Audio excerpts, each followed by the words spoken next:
they're filing out, and he's expanding his folks, and they're all excited for him.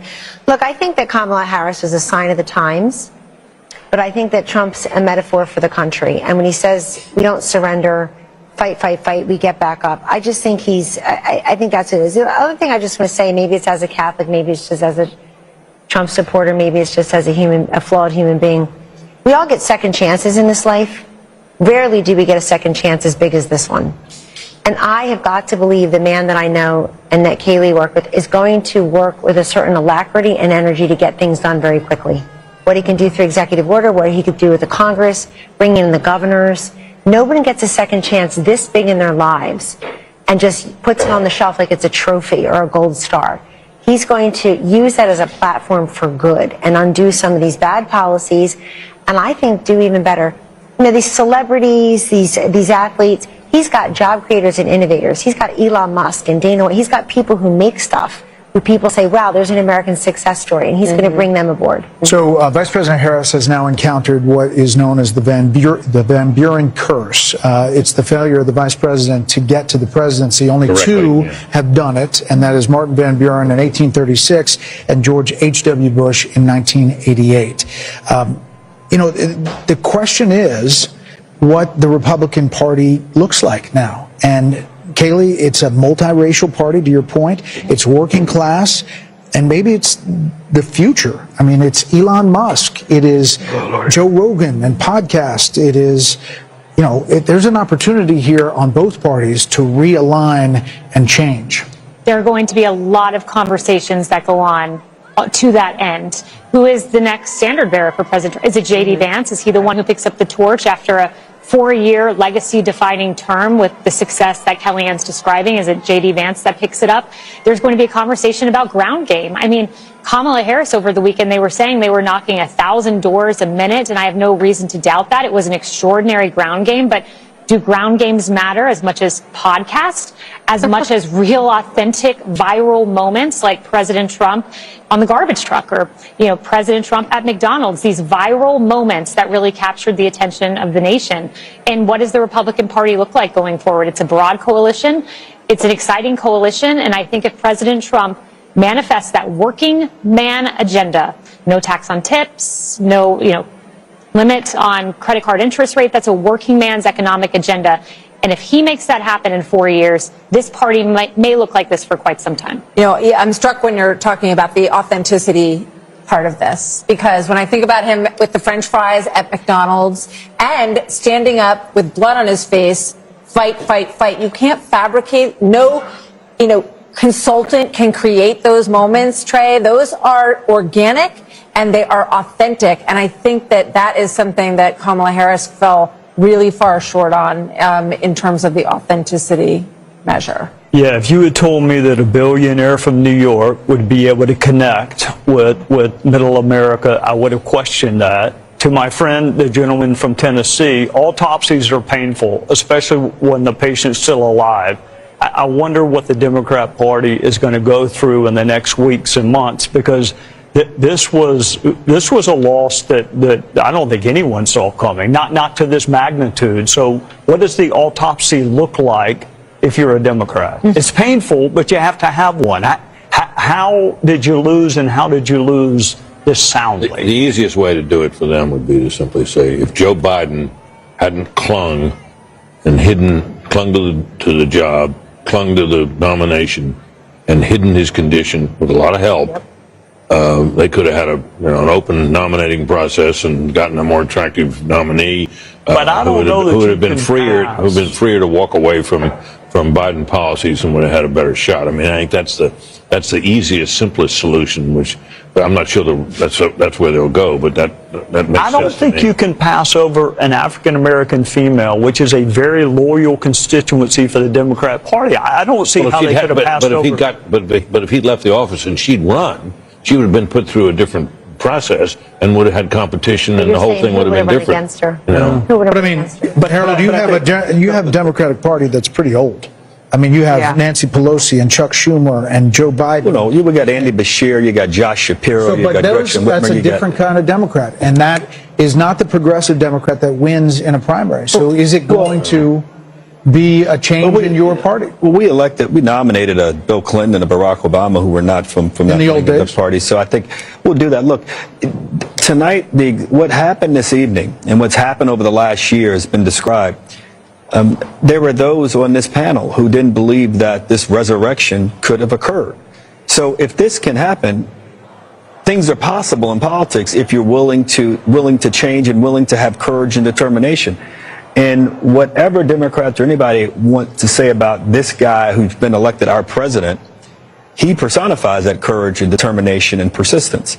So I think, Trey, you were asking a serious question, and Britt gave a very serious answer. I think that's going to be part of the answer. And we've got to look long and hard about whether or not the way we campaign sometimes with identity politics at the end, is that the right way to do it? But before you get there, you got to get a purpose and a message. And we'll get there. We've got a long history of figuring these things out as a nation, as a party, and we'll figure it out this time. So the carnage speech got a lot of attention at the inauguration. Do we think that Oh, yeah. this speech, I was going way back. we're actually told that the teleprompters have been removed from the stage, so we could be in for a long haul here. We don't know. But what do you think? You know, he's coming, but there may not be teleprompters. I'm saying he goes off the teleprompter anyway, but he, the other night at the Al Smith dinner, he was upset that there were teleprompters, because he doesn't want to use them. So. Right. So, Dana, what does this speech look like? This one right now? Yeah. I think look, I don't know. He's one of the most unpredictable people, too. So I think that's why we're all here, and I'm wide awake, and I've been awake for almost 24 hours now. And I am curious to see. I think I wasn't just thinking about this speech. I'm thinking about the inauguration speech, which would be 8 years since Carnage speech. He has a wide range of the types of speeches that he can give. If you think even within a speech, there's range. If you think about the RNC convention, it started off with like, oh, wow, yeah. And then after a while, it was like, wow, he's still talking. And it was like so long, and it kind of got off script, and people thought, oh, he kind of lost opportunity. But he didn't. I think if you look at these people who would take off work, drive somewhere in the middle of the night to go and get in line to wait for hours, to then stay at a rally for hours, and part of the things he has done as well is created this camaraderie amongst people so that you could go to a place where you're not afraid to wear your red MAGA hat, and you could say, I'm not the crazy one. I'm not the only one who thinks the way that I do. I can actually have friends, and that doesn't mean that there shouldn't be outreach to the other side. I believe in love thy neighbor. I love all of that. But he has created something special here, so I kind of want him to take a victory lap tonight. I don't think this is necessarily the moment for unity, especially when she won't even concede and give him the night to celebrate. Yeah. Kellyanne, you were looking at the popular vote. He's still up and could finish up. And part of that is because he did run up the totals in places I was looking at, even the rural counties in Pennsylvania. He was going to win them by significant double digits, but he won them that much more. I think running up the totals in Florida, which was a swing state not that long ago, over 1.1 million votes or so. Kaylee, right, your home state. And this is, look, I think that when the Democrats take a look at this candidacy, it's not going to be, did she have too much time, not enough time. She's just a flawed candidate. She doesn't speak well. She doesn't work hard. I'm not being mean or partisan. I don't know why the country would have rewarded this candidate with the big job when she couldn't make the case what she does as vice president that affects our lives in a positive way. She was given that opportunity. I personally would like to thank the women of The View tonight for asking this question, for having her on. Oprah, we see you, and so on and so forth. People who thought they were doing her a favor because they made her something she's not. It's the opposite for Trump. They make him something he's not. Take that one word, take that one line, take that cherry pick this, that, the other. You never get the essence. I go back, does everybody remember 5 years ago, so Laurel and Yanny, or what color dress? You hear Laurel, I hear Yanny. You see a blue dress, I see a yellow dress. We were all looking at the same thing. That's the way Donald Trump is in this country. There are people who look exactly the same person, and they see two different vistas. I think it's time that we try to see one. Look, I don't know who said it earlier. I'm a little worried about the reaction of the Democrats and the Kamala people here. I'm very worried. I think that there are a lot of unhinged people across the political spectrum. And we gave very little quarter to how many Kamala voters are out there. I don't want to hear the words racism and sexism. It's eyesight and hearing. We were listening and watching her. And I'm very worried that we've not talked a lot about how violent people may be and angry because she lost. Right. I'm afraid of that. Right. I mean, I can just imagine thinking about The View, and a week or so ago, they were saying, you know, what is wrong with someone who would vote for him? Michelle Obama said and Joe Scarborough saying, you know, we weren't raised like this. Who raised these people? So I can only imagine what tomorrow is going to look like. Yeah. You know, I will say when we talk about The View, you know, what comes to mind is we mentioned the carnage speech that President Trump gave at his inauguration. And my mind automatically went to the unity speech that Biden gave, and he mentioned unity a half dozen times. But when you think about what we got over 4 years, there was the garbage comment that didn't come in isolation. There were all kinds of comments. Neanderthal was one of the first words he used to describe those who opposed his COVID edicts. The Mark Cuban comment, he was an official surrogate of the Kamala campaign. And for, you know, as mean as some of President Donald Trump's tweets have been and people have problems with it, one thing I've challenged Democrats to find is one example of him disparaging the country, half of the country, and that's something he has not done. And so I expect you'll hear a unifying tone, and I expect you're going to see a very successful presidency and one untethered maybe from some of the things that were holding him back. What comes to mind is an Oval Office meeting that we had where Dr. Fauci was urging him not to open the country. And I watched President Trump fight vociferously, saying people are losing their jobs. We must open the country. He wanted to do it sooner than he did. I think that Donald Trump, who goes with his instincts, is going to be a Trump that ultimately leads a very successful country in second term. You know, Martha, Joe Biden mentioned the word unity more in his inaugural address than any president, I think, except one. If he's serious about that, he'll pardon Donald Trump. He'll also pardon his son. And then he'll put pressure on Georgia and New York to end this lawfare. If there is any silver lining tonight, it is that lawfare actually helps the person that you are trying to go after. We need a justice system. The lady needs to wear a blindfold for a reason. We got to stop this prosecution of our political enemies. I mean, literally, his polls went up. Will be the Attorney General. Absolutely. We need a really solid Attorney General. John Ratcliffe. You can do it. Sorry, John. Sorry, John. I apologize. Sorry. There will Mike be Johnston. a lot of talk about cabinet members, Treasury Secretary, Secretary of State, Secretary of Defense. You've got Tom Cotton, Mike Pompeo. You have. Well, you also have a Republican bench. And sometimes, like you were saying, that the Democratic Party is quite old right now. There's not a great bench, although there are some, and especially, but when you take governors out of states, then you leave a hole, and then you have to build up that bench back up. But the Republican bench is pretty strong right now. There you see Doug Burgum and Vivek Ramaswamy, Steve Wynn, and his lovely wife Andrea. So people are there waiting for the former president. Britt would like to know where he is. He's watching us.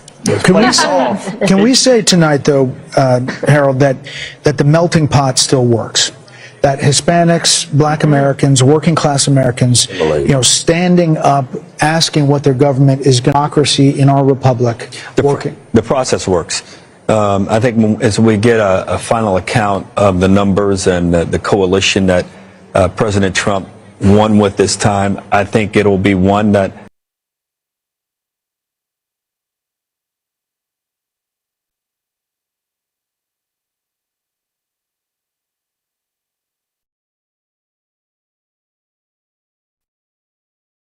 George Bush, W. Bush, and it looks like President, at least the preliminary numbers suggest that. But as much as we talk about the unconventional aspect of this was conventional also. People believed him. He resonated with voters. He resonated with communities, rural communities, urban communities, suburban communities across the country.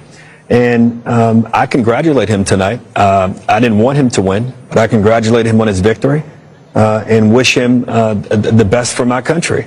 And I can only hope that the concerns that are articulated by my dear friend Kellyanne, that they're not realized. I hope that my party and my friends, and for that matter, Republicans alike, that we're all able, once we get past the moment here, the 24 hours of excitement and joy and celebration, to understand that what we're really celebrating is the greatest experiment to have ever come to existence. It'll celebrate 250 years of its own existence in 2026. So Those are my thoughts, Brett. I'm struck by the issue of abortion because it was talked about so much, and it was presented as if, you're a woman and you are not going to support her, then you hate all women. They said that husbands, were hateful towards their wives and the women in their lives if they didn't support this candidate. And I think it just goes to show that kind of, manipulating, it doesn't win and people narrow casting us based on our gender. I think Kamala Harris was talking to us from the waist down, and I think Donald Trump was talking to us from the waist up as well. That's where my eyes, my ears, my heart, my brain, and my big mouth are. So, I mean, you got to talk to the woman in full. It's as if she doesn't know anything about the economy, or she doesn't care about what's going on in Ukraine or Israel or with Iran, or can't do the math on her grocery bill. It's an insult. Of course people care, but we care about many things. Just as we are not monolithic in life, we're not monolithic thinkers politically.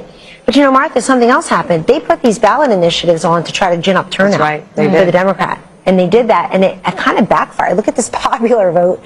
And it backfired. The other thing is, if you've got 10 abortion ballot initiatives, you can vote your conscience on abortion, and you can vote separately or similarly for president. Yeah, the presidential race was not a proxy for your position on abortion. By the way, somebody sent me the statistics. Over $500 million spent on ads about abortion. $500 million in this country out of the $16 billion Brett is talking about. $37 million for pro-lifers. The rest was the pro-choicers. I mean, it's just insane amount of money. So we've spent a lot of time talking about markets tonight and with the betting markets. Trey, at this point, it's at about 66% that Republicans hold on to the House as they're ticking down the possibilities, and they look at these coattails with not only the popular vote, but what could be and is shaping up to be an electoral college landslide. Should he control the White House, the Senate, and the House, like he did at the beginning of 2016, the possibilities open to a lot of things. Yeah, I was there in 2016, and we had everything but an agenda. That mistake will not be made this time. He will deal with the border. He will deal with tax is coming up. There is a plan being formulated by Mike Johnson right now, and John Thune or John Cornyn or whoever becomes the majority leader. The mistakes of 2016, I think we were surprised that he won. I'm not saying he was surprised, but others were surprised. The other thing I would remind you, Brett, when he won in 2016, do you recall what he said about Hillary Clinton? She's been through enough. There was a lot of pressure to prosecute her. He said she's been through enough. I wish my Democrat friends would say the same thing about him and say enough is enough. Drop the cases in New York and Georgia. Biden shouldn't wait on Donald Trump to end these federal cases. They should be ended by Joe Biden. If you really want unity, then quit using lawfare to divide the country. Quit using the justice system to try to win political races. We are still following these Senate races, and as we wait for the former president, by the way, there's Nigel Farage there talking in the crowd there. Britt, this is remarkable in that some of these races were not even suspected to be close. Expected to be close. Mike Rogers, he was a long shot at one point against Alyssa Slotkin. Good candidate. In Michigan, good candidate. Strong candidate. Former chairman of the House Intelligence Committee. Right. But Sam Brown was left, essentially, he was not going to win. He was not on anybody's list. Nope. Likely switch. Not getting much money or attention. No, I think he's a competent candidate.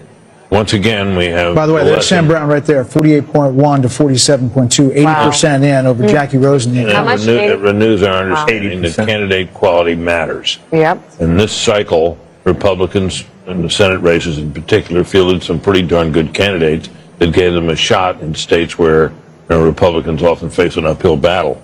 And the fact that it looks like won't be just a squeaker, there might be a little margin there for Republicans in the Senate is testament to that. Let's see what Wisconsin is, guys. Can we put up Havdi in Wisconsin? Standing. Ladies and gentlemen, please welcome President-elect Donald J. Trump, First Lady Melania Trump, and the Trump family, accompanied by Vice President-elect J.D. Vance Second Lady Usha Vance, along with friends and campaign staff. And I'm proud to be an American, where at least I know I'm free. And I won't forget the men who died, who gave that right to me. And I gladly stand up next to you and defend her still today. 'Cause there ain't no doubt I love this land. God bless the USA.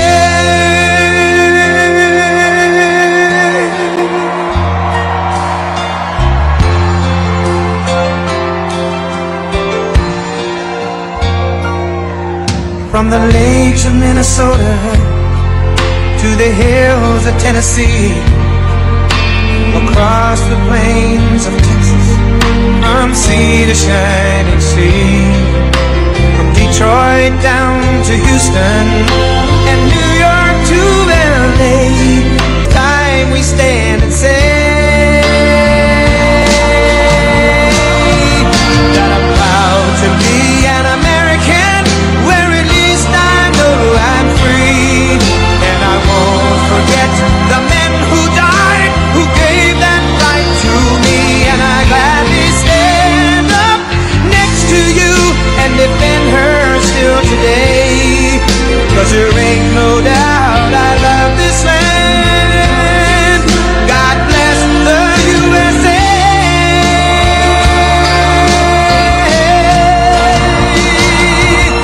And I'm proud to be an American, where at least I know I'm free.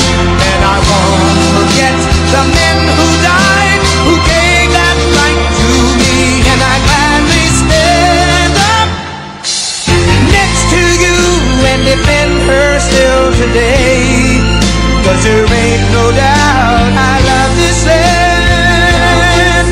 God bless the USA.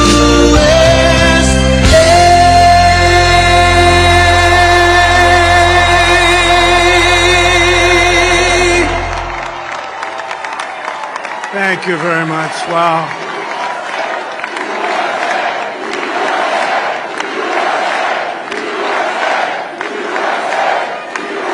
Well, I want to thank you all very much. This is great. These are our friends. We have thousands of friends in this incredible movement. This was a movement like nobody's ever seen before. And frankly, this was, I believe, the greatest political movement of all time. There's never been anything like this in this country, and maybe beyond. And now it's going to reach a new level of importance, because we're going to help our country heal. We're going to help our country heal. We have a country that needs help, and it needs help very badly. We're going to fix our borders. We're going to fix everything about our country. And we made history for a reason tonight, and the reason is going to be just that. We overcame obstacles that nobody thought possible, and it is now clear that we've achieved the most incredible political thing. Look what happened. Is this crazy?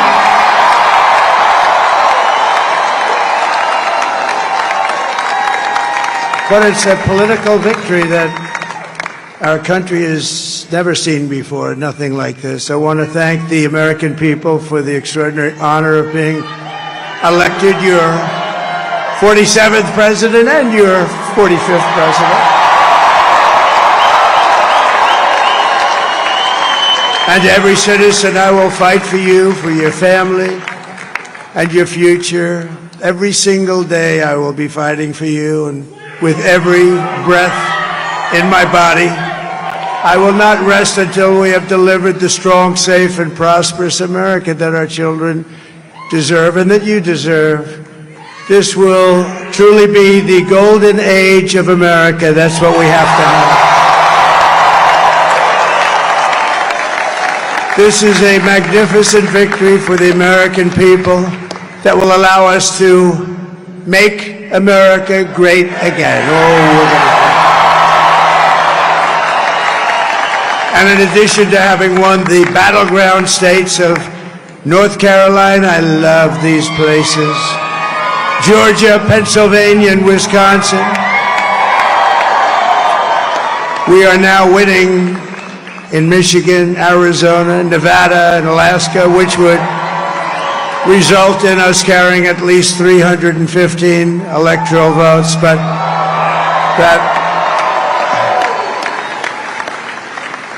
it's much easier doing what the networks did or whoever called it, because there was no other path. There was no other path to victory.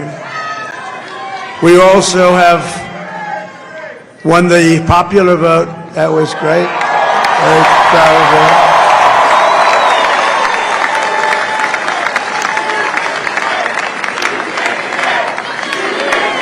Thank you.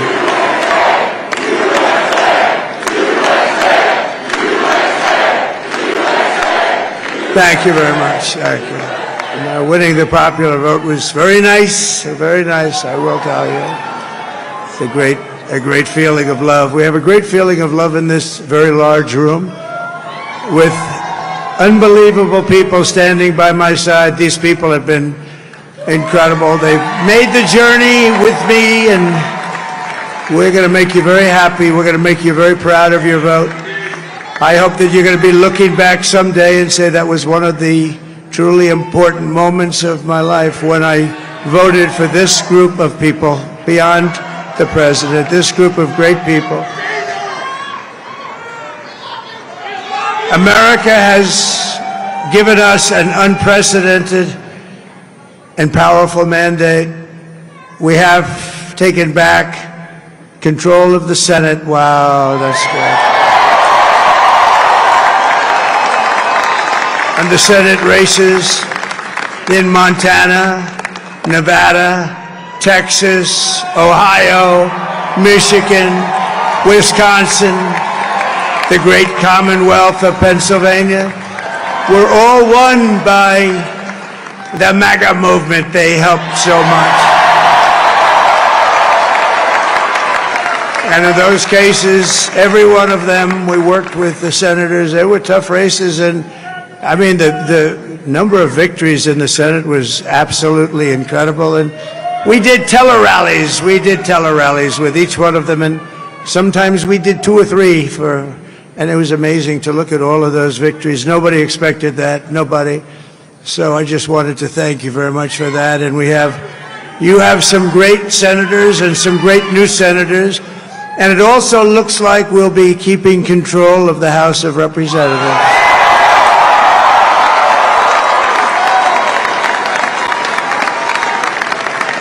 And I want to thank Mike Johnson. I think he's doing a terrific job. Terrific job. I want to also thank my beautiful wife, Melania, First Lady.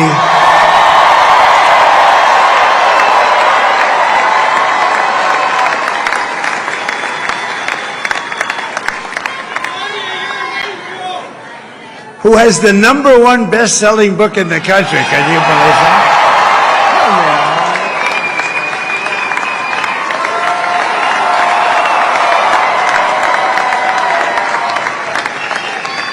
Oh, no, she's done a great job, works very hard to help people. So I just want to thank her. But I want to thank my whole family, my amazing children, and they are amazing children. Now, we all think our children are amazing. Everybody here thinks their children are amazing, but that's a good thing when you think they are. But Don, Eric, Ivanka, Tiffany, Barron, Laura, Jared, Kimberly, Michael, thank you all. What a help. What a great.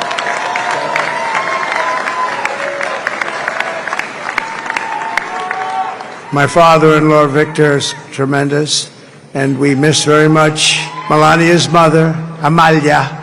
We miss Amalia, don't we, huh? She would be very happy right now, standing on this stage. She'd be so proud. She was a great woman, that one. Beautiful inside and out. She was a great woman. I want to be the first to congratulate our great, now I can say, Vice President-elect of the United States, J.D. Vance.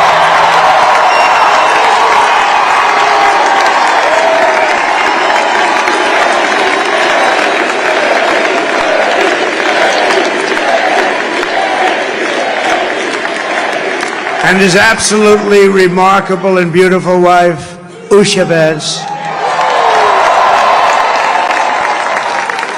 And he is a feisty guy, isn't he?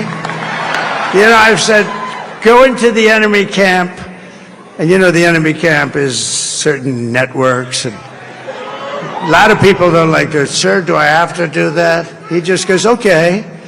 Which one? CNN, MSDNC?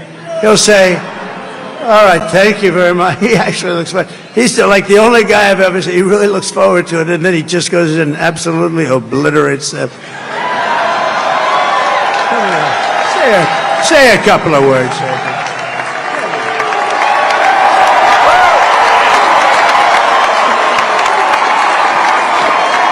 Wild.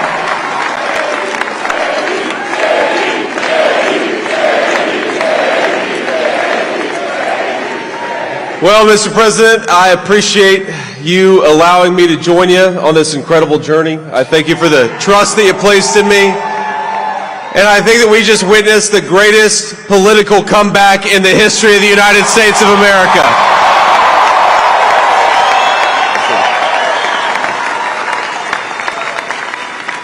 And under President Trump's leadership, we're never going to stop fighting for you, for your dreams, for the future of your children. And after the greatest political comeback in American history, we're going to lead the greatest economic comeback in American history under Donald Trump's leadership.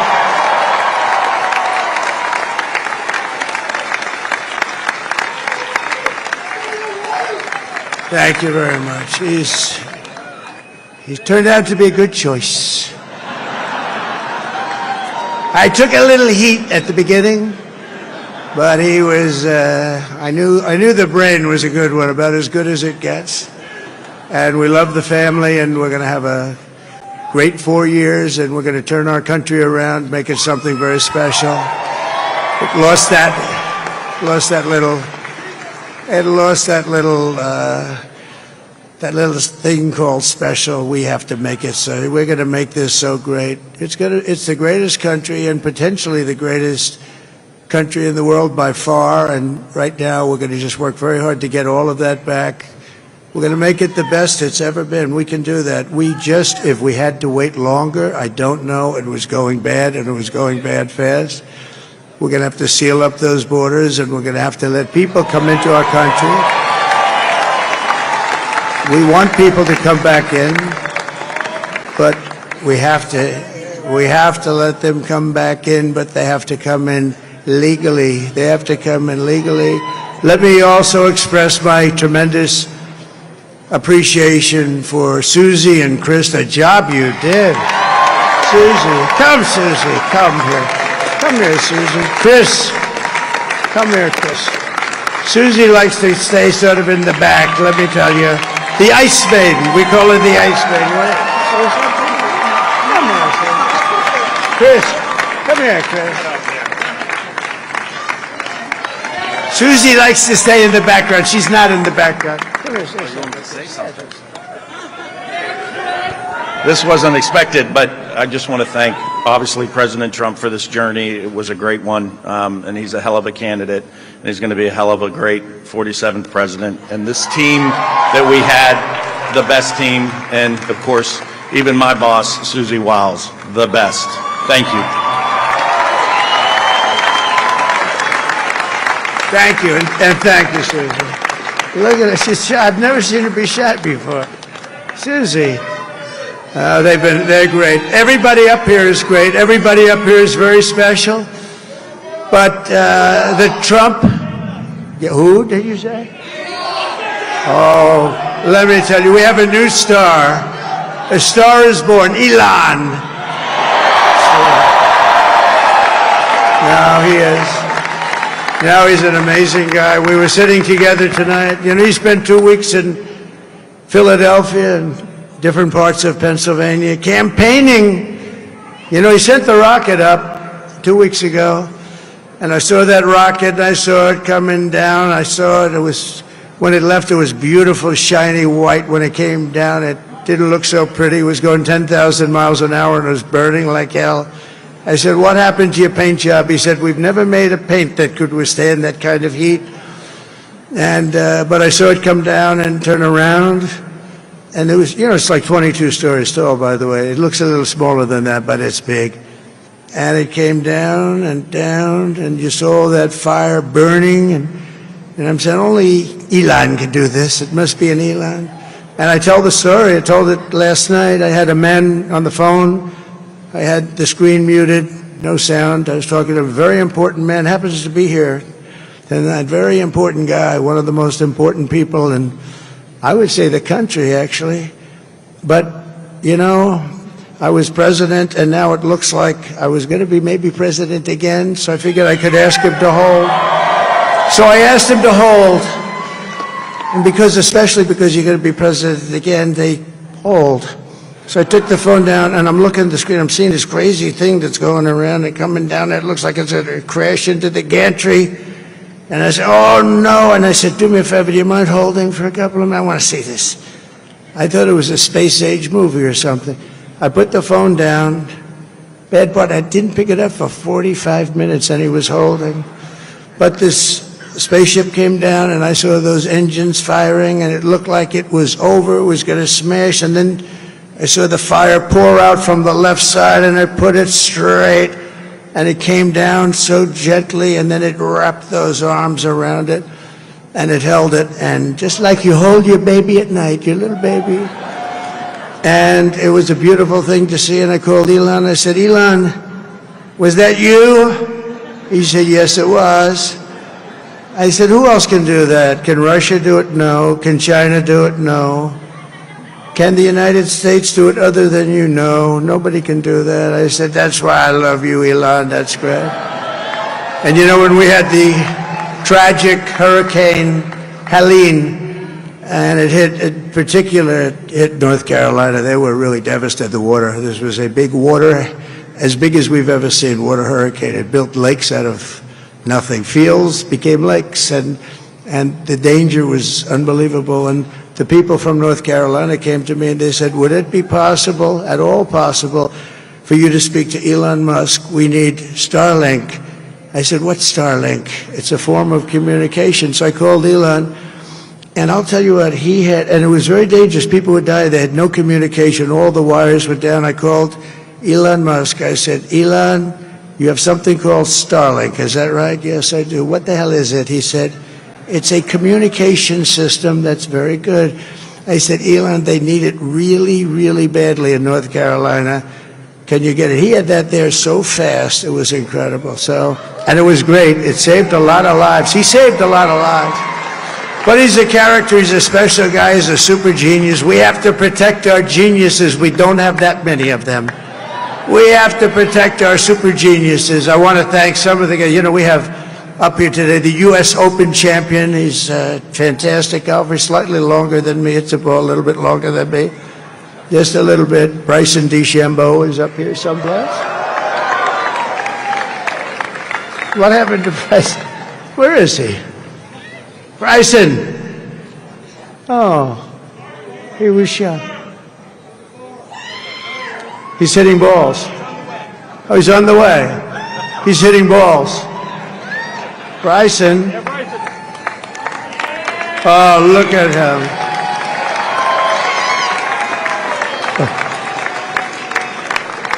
He's got a great career going. Great U.S. Open, Bryson. That's a fantastic job. And we also have a man, Dana White, who has done some job. He's a tough guy.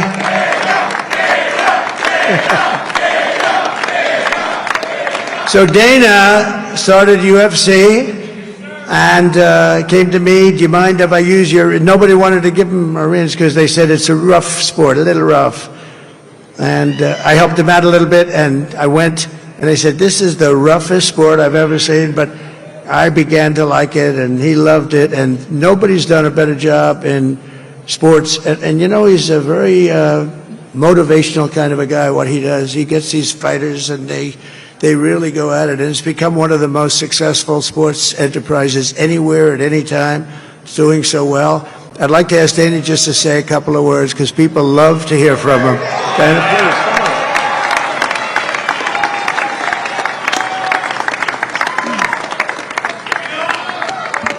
Nobody deserves this more than him, and nobody deserves this more than his family does. This is what happens when the machine comes after you. What you've seen over the last several years, this is what it looks like.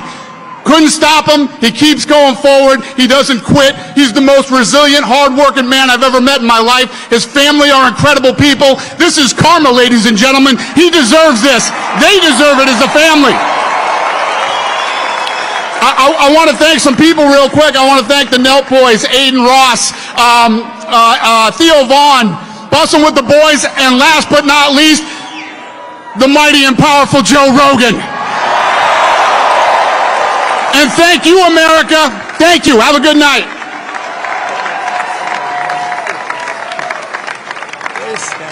That is a piece of work. No, he's really an amazing guy. But most of all, I want to thank the millions of hardworking Americans across the nation who have always been the heart and soul of this really great movement. We've been through so much together, and today you showed up in record numbers to deliver a victory like probably like no other. This was something special, and we're gonna pay you back. We're gonna do the best job. We're gonna turn it around. It's got to be turned around. It's got to be turned around fast, and we're gonna turn it around. We're gonna do it in every way, with so many ways, but we're gonna do it in every way. This will forever be remembered as the day the American people regained control of their country.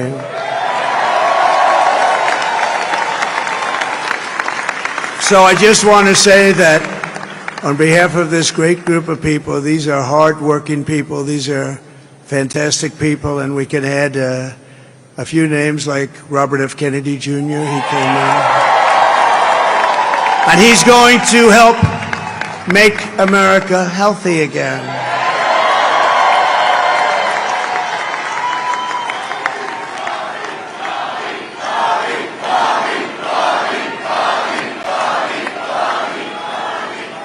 And now he's a great guy, and he really means it. He wants to do some things, and we're going to let him go to it. I just said, but, Bobby, leave the oil to me. We have more liquid gold, oil and gas. We have more liquid gold than any country in the world, more than Saudi Arabia. We have more than Russia. Bobby, stay away from the liquid gold. Other than that, go have a good time, Bobby. We're going to be paying down debt. We're going to be reducing taxes. We can do things that nobody else can do. Nobody else is going to be able to do it. China doesn't have what we have. Nobody has what we have. But we have the greatest people also. Maybe that's the most important thing.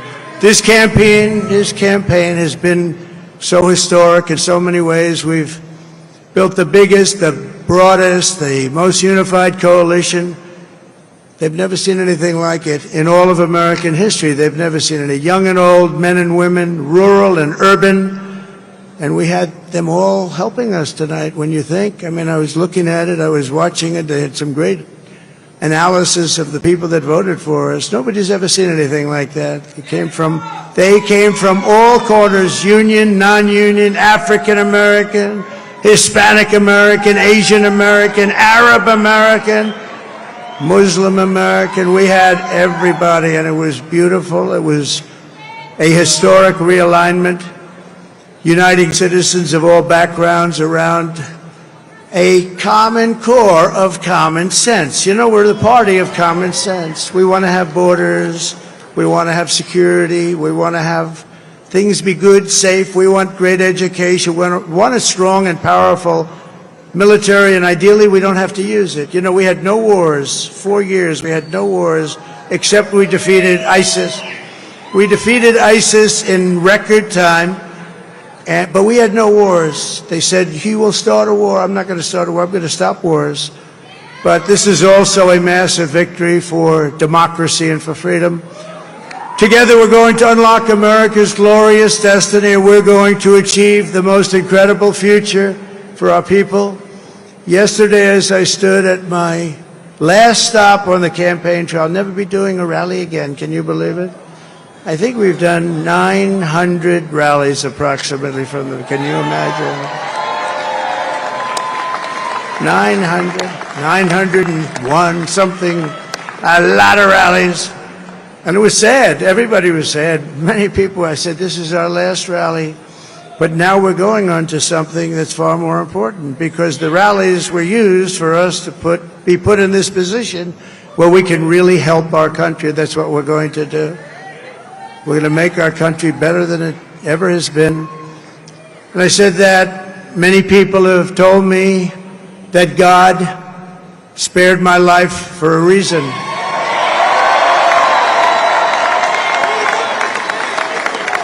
And that reason was to save our country and to restore America to greatness. And now we are going to fulfill that mission together. We're going to fulfill that mission. The task before us will not be easy, but I will bring every ounce of energy, spirit, and fight that I have in my soul to the job that you've entrusted to me. This is a great job. There's no job like this. This is the most important job in the world. Just as I did in my first term, we had a great first term, a great first term. I will govern by a simple motto: promises made, promises kept. We're going to keep our promises. Nothing will stop me from keeping my word to you, the people. We will make America safe, strong, prosperous, powerful, and free again. And I'm asking every citizen all across our land to join me in this noble and righteous endeavor. That's what it is. It's time to put the divisions of the past 4 years behind us. It's time to unite. And we're going to try. We have to try. And it's going to happen. Success will bring us together. I've seen that. I saw that in the first term when we became more and more successful. People started coming together. Success is going to bring us together, and we are going to start by all putting America first. We have to put our country first for at least a period of time. We have to fix it. Because together we can truly make America great again for all Americans. So I want to just tell you what a great honor this is. I want to thank you. I will not let you down. America's future will be bigger, better, bolder, richer, safer, and stronger than it has ever been before. God bless you, and God bless America. Thank you very much. Thank you. Thank you very much.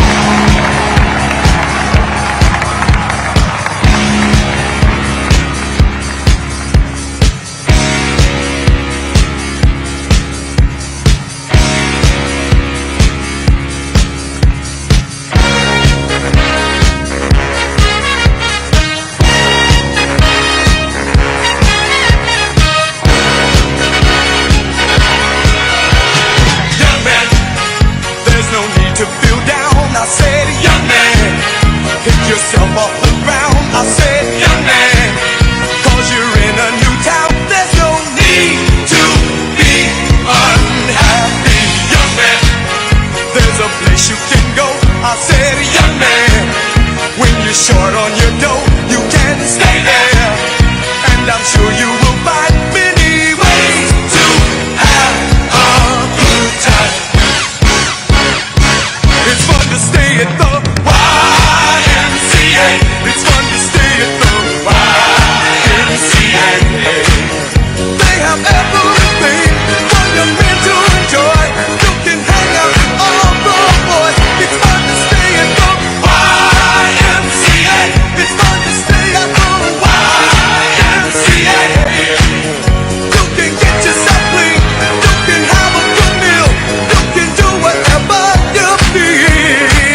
was once in your shoes. I said I was down and out with the blues. I felt no man cared if I were alive. I felt the whole world was so tired. That's when someone came up to me and said, young man, take a walk up the street.